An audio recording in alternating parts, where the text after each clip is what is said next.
Jon Bones Jones. Tu l'as peut-être découvert avec son combat à l'UFC 309, 7 novembre 2024. Le plus jeune champion de l'histoire de l'UFC. Le plus dominant. Le meilleur combattant en activité. Le GOAT. Il est invaincu et perçu comme le plus grand, par le plus grand nombre, presque invincible. Il oscille constamment entre l'excellence et ses démons. Voici son histoire.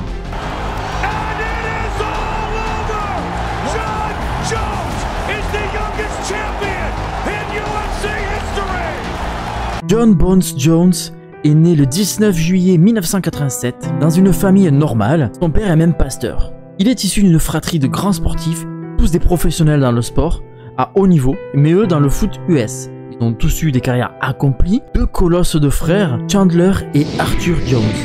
Sa morphologie lui vaut d'ailleurs son surnom de Bones, qui signifie donc une grande taille, mais une petite carrure. Il a bien entendu donc emboîté le pas de ses grands frères en jouant au foot US, mais il va très vite se porter vers la lutte, où il impressionne immédiatement par son talent naturel. Et il devient rapidement champion de l'État de New York, puis universitaire au niveau national, le bougre.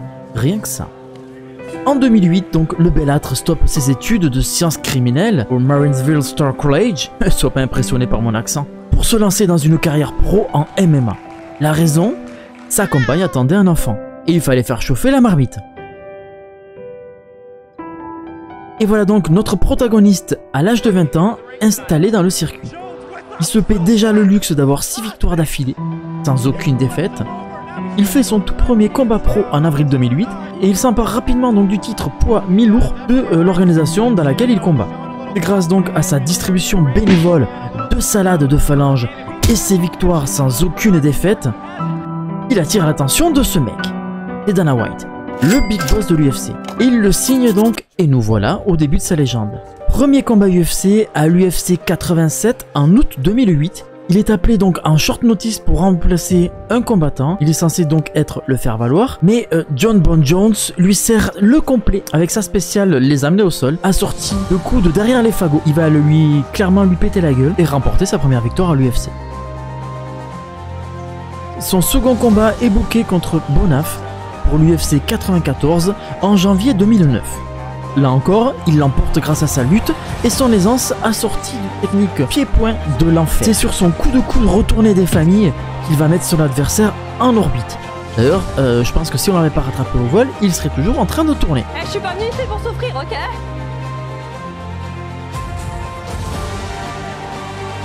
Il revient à l'UFC 100 en juillet 2009, il va refaire la tête de son adversaire, sera servi sur lit coulant de l'attache de gueule en règle. Une fois qu'il lui aura bien travaillé la viande du visage, il finira sur une guillotine qui le fera abandonner. Depuis donc le pauvre bougre a réussi en tant que doublure cascade de One Piece et on le salue évidemment. En septembre 2009, ses victoires lui offrent une signature supplémentaire pour 4 combats de plus à l'UFC. Il affrontera donc Matt Hamill en décembre 2009. Le Gugus étant alors finaliste du TUF, télé-réalité MMA, donc aux États-Unis, le TUF 10.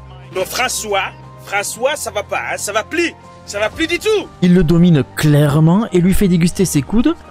Pourquoi tu fais ça, François? Jusqu'au fameux 12h-6h. Ce coup a longtemps été décrié et est interdit car jugé trop violent. Il se fait alors honteusement disqualifier et encaisser sa seule et unique défaite de carrière. On est tous d'accord, bordel de merde, il n'a jamais perdu le bougre. Je l'ai pas préparé parce que je savais pas comment le préparer. Tout que, surprise, à compter de novembre, ce coup est finalement permis. En mars 2010, il affronte Brandon Vera. Il va le dominer à son habitude au sol et va lui assaisonner le visage à coups de coude jusqu'à lui faire le visage de notre ami national Baki. Moi je vous dis, j'ai le niveau de l'UFC.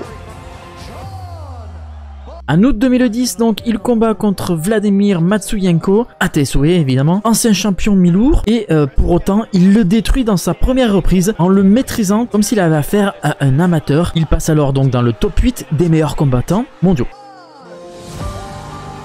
En février 2011, à l'UFC 126, il est booké contre Ryan Bader, encore une fois donc dominant en lutte. Il va nous sortir ça donc dès le premier round. C'est là que le présentateur lui apprend qu'il aura son droit au title shot contre Mauricio Shogun Rua, alors champion des mi-lourds de l'époque. Et le mec, c'est clairement pas un rigolo. À l'UFC 128 en mars 2011, Shogun, c'est le combattant au physique de Tonton Richard, hein, avec la binouse à la main, mais c'est l'un des meilleurs et des plus agressifs du moment. Contre toute attente, il a trimballé le champion en le dominant au sol, avec une pression de chaque instant, les mains sur le visage, sur la gorge, il l'empêche de respirer correctement. Il le presse en permanence, c'est une agression plus qu'un combat. Il est très insistant, il le presse au visage, il le presse contre la cage, à coups de coude, la tête toujours sur lui pour éviter les coups. Il le flagelle en somme, il le ramasse également en pied-point avec des coups de genoux sautés et lui fait vivre la guerre. Regarde sa tête. Il finit par faire abandonner le champion alors que ce gars, c'est l'un des plus grands et notamment une superstar de l'ancien concurrent de l'UFC, qui n'existe plus aujourd'hui, le Pride, où les coups au sol étaient permis, même au visage, c'était des chiens carrément.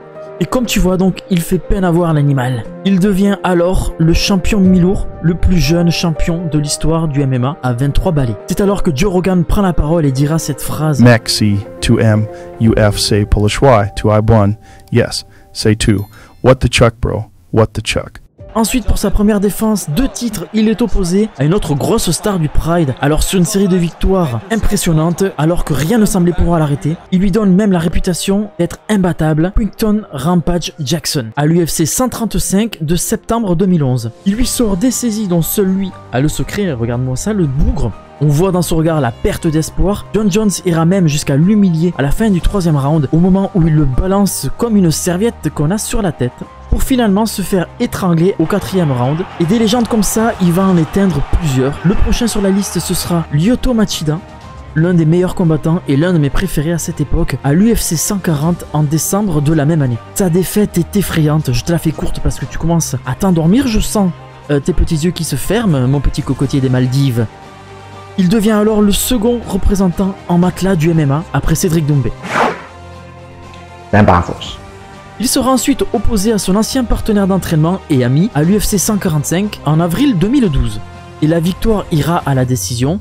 Il va remporter à l'unanimité. On n'avait plus eu de décision avec Jon Jones depuis ses débuts professionnels. Il sera ensuite opposé à une superstar montante du moment, Vitor de Phenom Belfort, qui a accepté donc quand même le combat en short notice. Et pour faire court, il va l'éteindre au 4e round, à 2 doigts de lui péter le bras comme un mikado. Il va participer à The Ultimate Fighter saison 17. À la fin, il affrontera le coach adversaire, qui sera plus Chael Sonnen, à l'UFC 159 en avril 2013. Et il va l'essorer en cycle court pour le finir fin du 1er round. Viendra l'un des meilleurs combats pour moi encore à ce jour dans ce sport contre Alexander Gustafsson à l'UFC 165 en septembre 2013. Pour la première fois, on verra John Bones Jones mis en difficulté. Il ne trouve pas la solution. Je vais volontairement donc montrer des images au crédit du Suédois, tellement c'est l'impression que j'ai eue, tellement je l'ai vu se faire dominer. C'est complètement l'opposé du schéma habituel, le schéma qu'on avait l'habitude de voir pendant les combats du champion. Il va l'emmener au sol, son domaine de prédilection, lui qui vient de la lutte et qui était imprenable jusqu'alors. Il va le tenir en respect debout, il va même le faire saigner. Je crois bien qu'avant ça, on ne l'avait jamais vu saigner, Jon Jones. Ce champion qui a été toute sa carrière dominant, qui n'a jamais perdu, et le champion n'avait pas dit son dernier mot. Tu crois me vaincre sur mon terrain? Je te mets mon doigt dans l'œil. Et c'est ce qu'il fera. Les 2 derniers rounds seront à l'avantage clairement marqué du champion, qui aura eu un regain, et ce sera donc déchaîné sur ce pauvre Gustafsson. J'aurais clairement pas aimé être à la place des arbitres. J'aurais été incapable de désigner le vainqueur. Le combat donc sera finalement donné vainqueur à l'unanimité de Jon Jones. Là on aurait pu quand même en douter. Et pour fêter ça, il va se faire un petit kiff sous influence directement. Il va envoyer des gros coups de tête sur une voiture de police le soir même de sa victoire pendant une arrestation.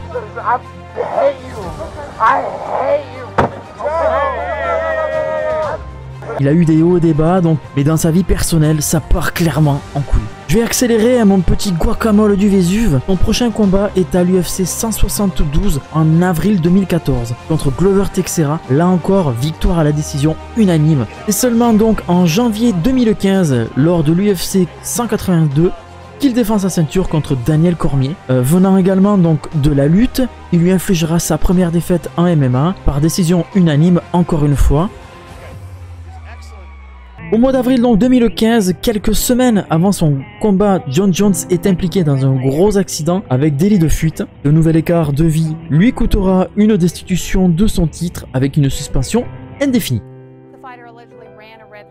En exclusivité, donc on a pu se procurer les images qui se sont produites dans la tête du champion à ce moment-là, juste avant l'accident. Downtown, walking fast, faces pass and I'm home back. And I need you. Il reviendra seulement en avril 2016 contre Saint-Preux, que je ne connais ni d'Ève ni d'Adam, mais là encore donc il va gagner par décision unanime. Prévu pour l'UFC 200, il sera suspendu à nouveau, le bougre, pour dopage et à nouveau destitué. De retour seulement en juillet 2017 pour la revanche contre Cormier à l'UFC 214. Mais il va le finir cette fois-ci sans équivoque. Bon, fidèle à son mood du moment, hein, il est testé positif à des produits dopants et il se fera à nouveau destituer. Il se prend clairement un no contest, perdant ainsi une victoire à son actif.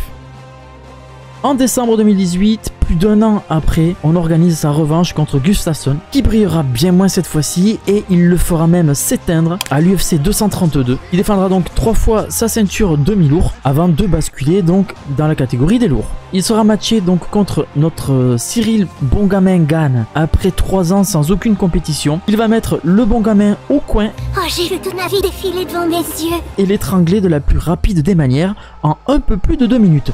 Il décroche ainsi le titre de champion poids lourd. Son dernier combat dans la nuit de samedi à dimanche 17 novembre contre Stipe Miocic, précédent détenteur de la ceinture en 2016 jusqu'en 2019, avant de se la faire reprendre justement par Daniel Cormier qui avait fait sa transition chez les lourds. Il la récupérera donc au départ de ce dernier de l'organisation et il la perdra une nouvelle fois donc contre Ngannou. Il la laissera vacante en claquant la porte de l'UFC. À l'UFC 309, il va mettre la peignée contre Stipe Miocic qui sera complètement anesthésié pendant le combat, défendant donc sa ceinture des poids lourds une première fois.